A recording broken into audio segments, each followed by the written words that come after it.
Assalamualaikum warahmatullahi wabarakatuh.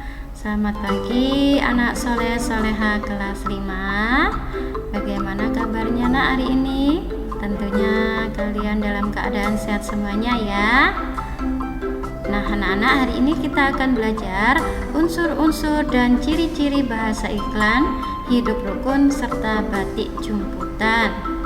Nah anak-anak, sebelum kita mulai belajar hari ini, kita berdoa terlebih dahulu ya. A'udzubillahi minasyaitonirrajim. Bismillahirrahmanirrahim. Raditu billahi rabba wa bil islami dina wa bi muhammadin nabiyyan wa rasulah. Rabbi zidni ilma warzuqni fahma waj'alni min ibadika sholihin. Amin ya rabbal alamin. Nah anak-anak, tujuan pembelajaran hari ini yang pertama, dengan melihat video, siswa mampu memahami tentang unsur-unsur iklan dan ciri-ciri bahasa iklan. Yang kedua, dengan melihat video, siswa mampu memahami tentang hidup rukun. Yang ketiga, dengan melihat video, siswa mampu memahami tentang batik jumputan. Nah, kita belajar unsur-unsur iklan dulu ya. Yang A, unsur-unsur iklan televisi. Ada 4. Yang pertama, suara. Suara dalam iklan televisi dapat berupa suara manusia, hewan, atau tumbuhan, musik, atau sekedar efek suara. Yang kedua, gambar. Gambar dapat berupa produk yang ditawarkan atau dapat berupa orang yang menggunakan produk tersebut. Yang ketiga, gerak. Gambar bergerak berguna untuk lebih menarik perhatian masyarakat. Yang ketiga, tulisan. Yang keempat ya nak ya, tulisan yang singkat dan mudah terlihat sebagai penjelasan dari produk. Nah, yang ke B sekarang, unsur-unsur iklan radio. Iklan radio hanya terdiri atas satu unsur, yaitu suara.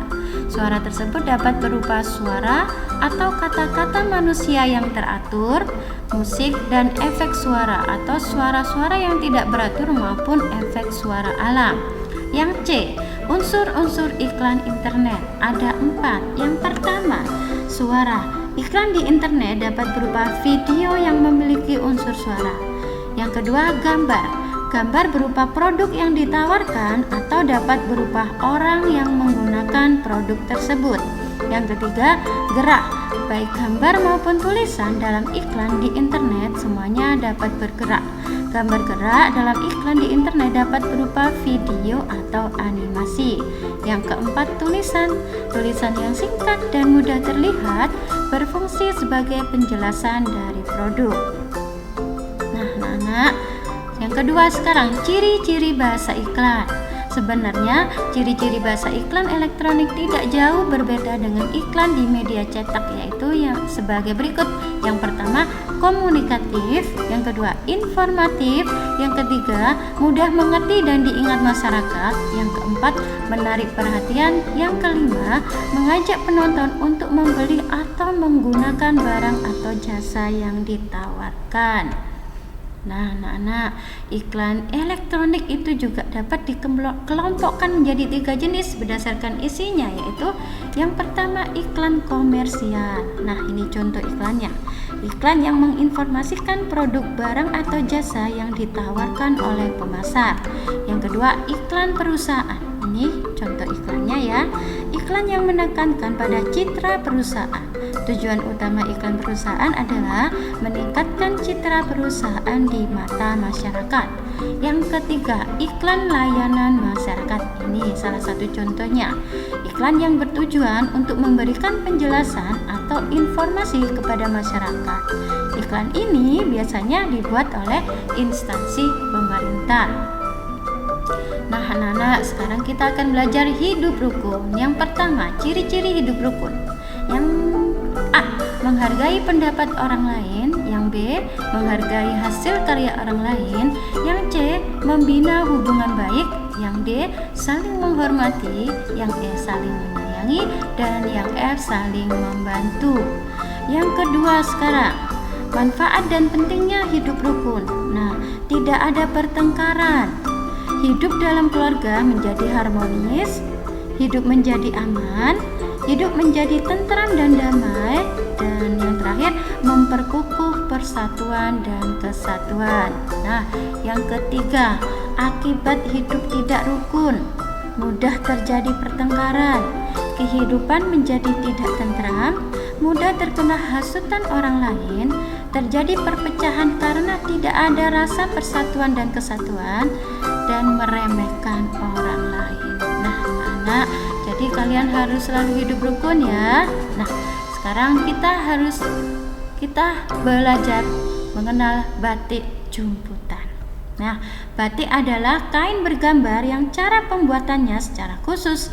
Berdasarkan cara pembuatannya, ada beberapa jenis batik, yaitu batik tulis, batik cap, batik printing, dan batik jumputan. Batik jumputan dibuat dengan cara mencelupkan pada pewarna dengan teknik ikan celup lintang. Zat perwarna yang diserap oleh kain dirintangi menggunakan kelereng atau kerikil sehingga membentuk suatu motif. Corak yang timbul bergantung pada bahan baku kain, cara kreasi, dan zat warna yang digunakan. Misalnya kacang hijau, kedelai, padi, atau manik-manik. Biasanya motif pada batik jumputan berupa lingkaran-lingkaran kecil, kotak-kotak, geometris, bergelombang, garis lurus, dan zigzag. Nah, anak-anak, ini adalah cara pembuatan batik jumputan. Alat dan bahannya: kain mori, benang atau tali rafia, gunting, kelereng, batu kecil atau biji-bijian, pewarna kain, kompor, dan air. Nah, anak-anak, ini ada langkah-langkah pembuatan batik jumputan. Nah, kalian baca sendiri ya. Kalian juga bisa membaca di buku paket kalian juga ada. Oke? Nah, selain batik jumputan, di Indonesia juga terdapat banyak sekali batik-batik. Nah, ini ada beberapa contoh batik. Batik Kawung dari Yogyakarta, ini contohnya. Batik motif iwak entong dari Indramayu, ini contohnya. Batik Sidoasi dari Surakarta, contoh batiknya. Batik motif Jelamprang dari Pekalongan, contoh batiknya. Dan batik Bali dari Bali, ini contohnya. Ada lagi juga contoh batik Megamendung dari Cirebon, ini contohnya. Batik Tasikmalaya dari Tasikmalaya, ini contoh batiknya. Batik Madura dari Madura, ini contoh batiknya. Batik Banyumas dari Banyumas, ini contoh batiknya. Batik Minangkabau dari Minangkabau, ini contohnya. Nah, anak-anak, banyak sekali ya ragam batik di Indonesia ya. Jadi kalian harus melestarikan budaya Indonesia. Oke, anak-anak. Nah, ini adalah cara pembuatan batik tulis. Alat dan bahannya: kain mori, canting, gawangan, lilin atau malam, panci, kompor kecil, dan larutan pewarna. Nah, ini adalah langkah-langkah pembuatan batik tulis. Kalian perhatikan ya. Kalian bisa juga membaca di buku paket kalian juga ada. Nah, anak-anak, alhamdulillah pembelajaran hari ini cukup sampai di sini dulu ya. Semoga bermanfaat buat kalian. Tetap jaga kesehatan ya dengan melakukan 3M ya, memakai masker, menjaga jarak, mencuci tangan pakai sabun, dan juga jangan lupa ibadah kalian dengan sholat 5 waktu dan serta sholat duha ya. Oke, hari ini Bu Guru sampai di sini dulu ya. Bu Guru akhiri. Wassalamualaikum warahmatullahi wabarakatuh.